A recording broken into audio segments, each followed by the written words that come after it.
22 নং আয়াত। الذي جعل لكم الأرض فراشا والسماء بناء وأنزل من السماء ماء فأخرج به من الثمرات رزقا لكم فلا تجعلوا لله أندادا وأنتم تعلمون। অনুবাদ: যিনি জমিনকে তোমাদের জন্য বিছানা ও আসমানকে করেছেন ছাদ এবং আকাশ হতে পানি অবতীর্ণ করে তা দ্বারা তোমাদের জীবিকার জন্য ফলমূল উৎপাদন করেছেন, কাজেই তোমরা জেনে শুনে কাউকে আল্লাহর সমকক্ষ দাঁড় করিও না। তাফসির 1 নং ফুটনোটের বিবরণ।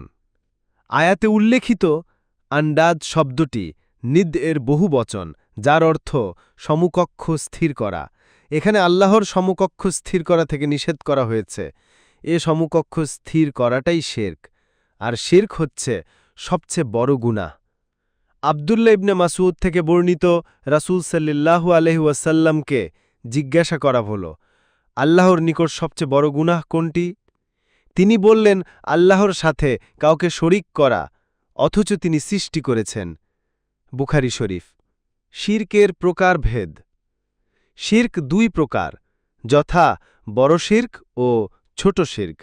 বড় শিরক আবার 2 প্রকার: আল্লাহর রুবুবিয়াত তথা প্রভুত্বে শিরক করা, আল্লাহর উলুহিয়াত তথা ইবাদতে শিরক করা।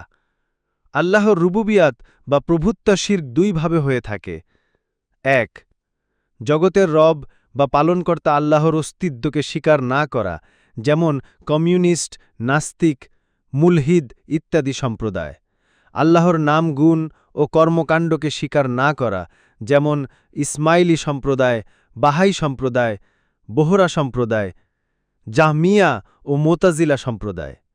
অনুরূপভাবে আল্লাহ ও বান্দার মধ্যে পার্থক্য না করে সৃষ্টি ও স্রষ্টাকে এক করে দেখা, যেমন ওয়াহদাতুল উজুদে বিশ্বাসী সম্প্রদায়, যারা মনে করে যে আল্লাহ কোনো কিছুর সুরত এখতিয়ার করে তাতে নিজেকে প্রকাশ করেন, যেমন হুলুলি সম্প্রদায়, এবং যারা বিশ্বাস করে যে কারো পক্ষে আল্লাহর সাথে একাকার হয়ে যাওয়া সম্ভব।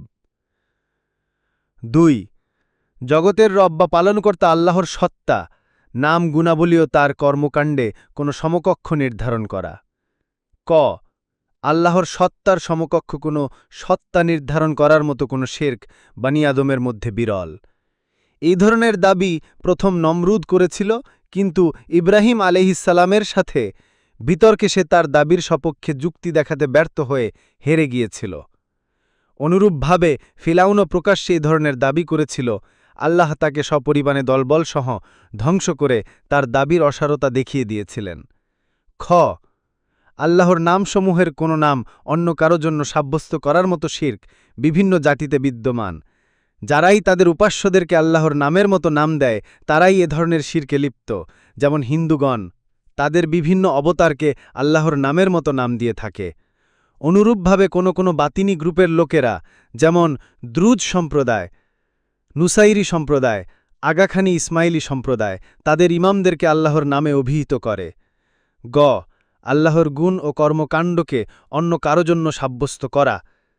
আল্লাহর গুণ ও কর্মকাণ্ডের কোনো শেষ নেই, সেগুলোকে 3টি ভাগে ভাগ করা যায়: আল্লাহর অপার শক্তির সাথে সম্পৃক্ত, তার জ্ঞানের সাথে সম্পৃক্ত এবং হুকুম ও শরিয়াতের সাথে সম্পৃক্ত। 1. আল্লাহর অপার শক্তির সাথে যারা শিরক করে, তাদের উদাহরণ হল ওই সমস্ত লোকেরা যারা আল্লাহ ছাড়া অন্য কাউকে সৃষ্টি, মৃত্যু, জীবন, বিপদ-আপদ থেকে উদ্ধার উদ্দেশ্য হাসিলকারী বলে বিশ্বাস করে। যেমন অনেক অজ্ঞমূর্খ মানুষ রাসূল সাল্লাল্লাহু আলাইহি ওয়াসাল্লাম সম্পর্কে, অনেক সুফিরা তাদের পীর সাহেব সম্পর্কে বিশ্বাস করে থাকে। অনুরূপভাবে অনেকেই কবরবাসী কোনো লোকের সম্পর্কে এ ধরনের বিশ্বাস পোষণ করে থাকে। তদ্রূপ অনেকে জাদুকর জাতীয় লোকদের সম্পর্কেও এ ধরনের বিশ্বাস করে থাকে। অনুরূপভাবে শিয়া সম্প্রদায়ও তাদের ইমামদের ব্যাপারে এ ধরনের বিশ্বাস করে থাকে। 2. আল্লাহর পরিপূর্ণ জ্ঞানের সাথে যারা শিরক করে থাকে তাদের উদাহরণ হল ওই সমস্ত লোকেরা যারা আল্লাহ ছাড়া অন্য কাউকে গায়েব জানে বলে বিশ্বাস করে, যেমন অনেক অজ্ঞ মূর্খ মানুষ রাসূল সাল্লাল্লাহু আলাইহি ওয়াসাল্লাম সম্পর্কে, অনেক সুফিরা তাদের পীর সাহেব সম্পর্কে বিশ্বাস করে থাকে যে তারা গায়েব জানে। আবার অনেকে কবরবাসী কোনো লোকের সম্পর্কে এ ধরনের বিশ্বাস পোষণ করে থাকে।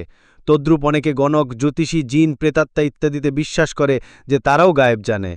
অনুরূপভাবে শিয়া সম্প্রদায়ও তাদের ইমামদের ব্যাপারে বিশ্বাস করে যে তারা গায়েব জানত। ৩.